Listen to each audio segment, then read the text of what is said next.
Hi everyone, this is Jim. Welcome to this Blitz chess postmortem video. This is a postmortem of my Blitz chess game number 155, where I was black.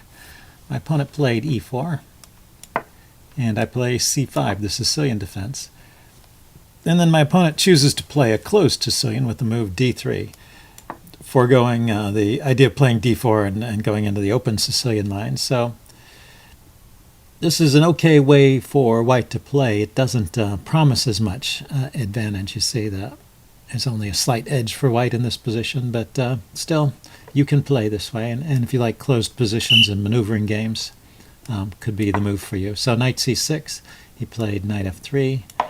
Looks like g3 is one of the ideas here. g3, trying to set up perhaps a bishop on the g2 square, and some pressure along this diagonal, and maybe looks sort of like a King's Indian attack, I guess, with this pawn structure here.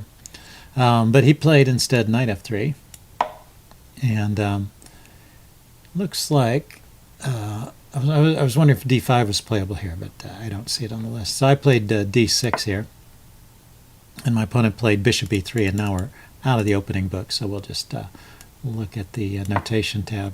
And as you see, it's a position that's basically about even. So there's no opening advantage for white, but there's still a game to be played. I decided to go with this g6 setup, going after the long diagonal here. It goes knight c3, bishop g7, rook b1. I thought this was kind of slow. I didn't think that was strictly necessary. And you see the advantage starts to shift in black's favor along here. f6, h3, another kind of slow move. But it does stop bishop from coming here, which could be an annoying pin. But he has his bishop back on f1. That could go to e2 to break the pin. So yeah, maybe h3 was unnecessary. I castle, goes a3. And now, looks like d5 might have been a move there. I go bishop d7, just completing my development. Queen c1, and d5. I was thinking about d5 here, and I decided it was better to prepare for d5 by playing e6. And yeah, it's still a slight edge for black. Let's see, a more active move here. Could try queen c7 or e5. e5 is an interesting idea, just locking up the position, but you've got this pawn triangle here. It's very solid. You control the d4 square and put a knight there, and probably a decent way for black to play. Okay, but I went for e6 on d5 is my idea here. He went bishop h6 to trade off the bishop, and now here's where I could play differently and better. I just pushed ahead with d5, which was my idea, which is okay. It's not a losing move or anything, but this idea, either taking the bishop first and then playing knight d4 or knight d4 immediately, they sort of lead to similar positions. Knight d4, bishop takes. You can throw in the move knight takes f3, check, and mess up the pawns. And this looks like a good position for black. Or alternatively, black can take right away on d4. You take back with a pawn. Now this knight has to go somewhere, say here, attacking e5, and then the trade of bishops. And once again, looks like black has got a good position. The pawn structure is still fine for white, but black has more space with these central pawns. So both of those would have been good ways to play, starting with this move, knight d4. So instead I played d5, which was the idea of e6, e6, d5. And you see I still keep some edge here. So play continues, and knight g8 is just so I can reroute the knight to d7 and f5. So bishop e2, or maybe h6. But after bishop e2, I decide, I can play f6 right away, and then the knight can retake after the exchange. And so once again, black is doing reasonably well there. Let's slow down. The chess engine prefers queen takes f6 to knight takes f6. That's an interesting idea. I sort of like to get my knight into the game. So white castled, queen c7, queen g5. Not doing a whole lot, that queen on g5. It looks like a aggressively placed queen, but it doesn't have many targets over here so far. Rook a to e1. So I was feeling pretty good about my game here, thinking I had more central control and better development. But really, there's only just a slight edge for white. So white plays the move knight b5, forces my queen back, and then just retreated the knight to c3. It was interesting. There was no particular job for the knight on b5 after it was there, so I decided to retreat. So now it looks like h6 or e5. Well, I chose e5, so still haven't gone astray. I start making some mistakes shortly. So e5, knight h2, and then I push on with... I was thinking about the push to e4, and I didn't play it. I'd played knight e7.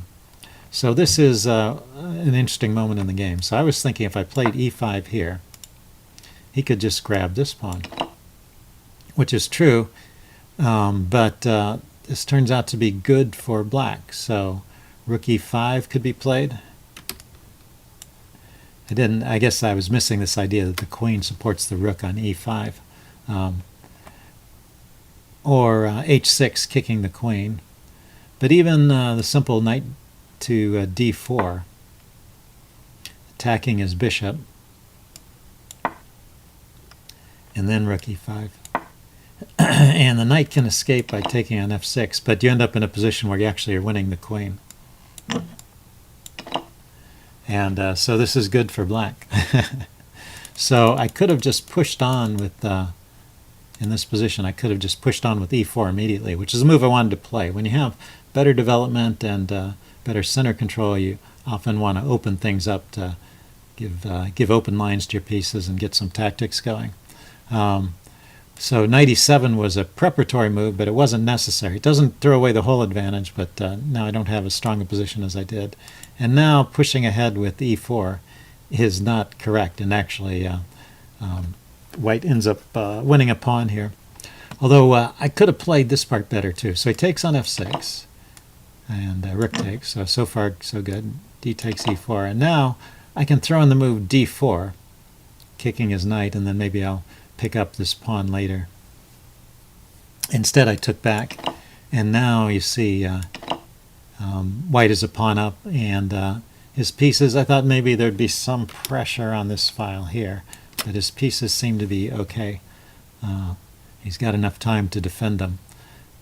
So he played, I played rook f5 here, harassing the queen. The queen dropped back to d2. Notice I was the top engine choice, hitting my bishop over here, hitting my bishop here, which is loose. So I play rook d5. Oh, yeah, it's one of the engine choices there. Queen c3 check. And now here, the only move to stay in the game at all is to play queen e5. And the reason is that this knight can come into the square f6. And from f6, look at all the pieces that it hits. All those light squares in a circle around the knight there. So knight f6 is just a really strong move. And the only way to block it is to play queen e5.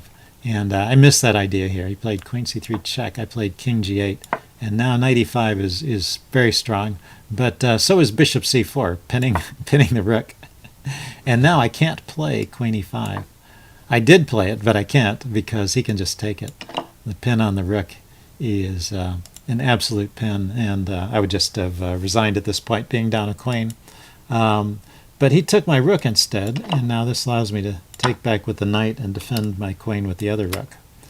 So the game continues on, but obviously white is just winning.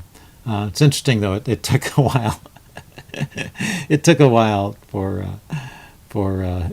white's advantage to finally put me away. It's kind of funny how long the game lasted after this. But so the real critical moment in the game, if we back up, was this e4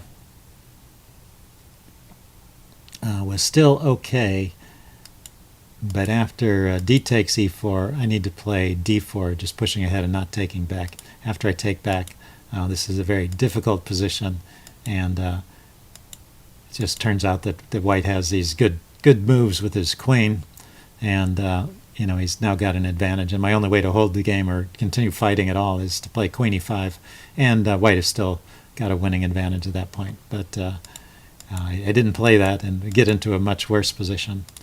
So let's get back to where we were. Just wanted to recap where I went downhill. So I went from an opening advantage into the middle game, and then just blew it at that point with that sequence of moves. So now I'm just fighting for survival, and the strategy is to keep as many pieces on the board as you can and try and get them as active and look for little tricks and stuff. So I'm moving my rook around, you see, and avoiding exchanges. But he's now forking the rook and the bishop, so I can't avoid that exchange.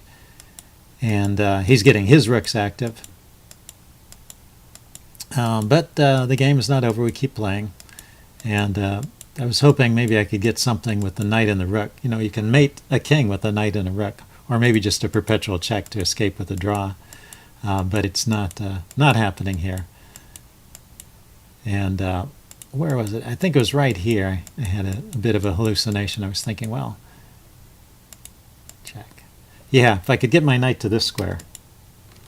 Knight here, check. King there is only move, and then knight to here, check. So knight to here, check, and then knight to here, check would be forking the king and the rook. So that'd be a neat combination. It's just that it takes the knight 2 moves to get there. And I can't move the knight away because I'll lose the rook. So I have to move the rook. So I play rook h2, threatening this skewer. Another tactic to watch out for when you're near the end game and there are rooks on the board. That would pick up a piece and give me some chances. Although with his advanced pawns here, he might still be winning even. Okay, but he got out of that and attacked my knight. And I deliver a spite check here. There was no way to stop the pawn from queening at that point that I saw. And I'm just hoping for some cheap tricks. And at this point, I decided, well, if he can give up his queen for a knight and still have a winning position, I probably should just stop playing and go on to another game. But thought there were a few interesting moments in that game. Hope you guys enjoyed it. Leave any comments you have in the section below, and I'll see you again later. Bye.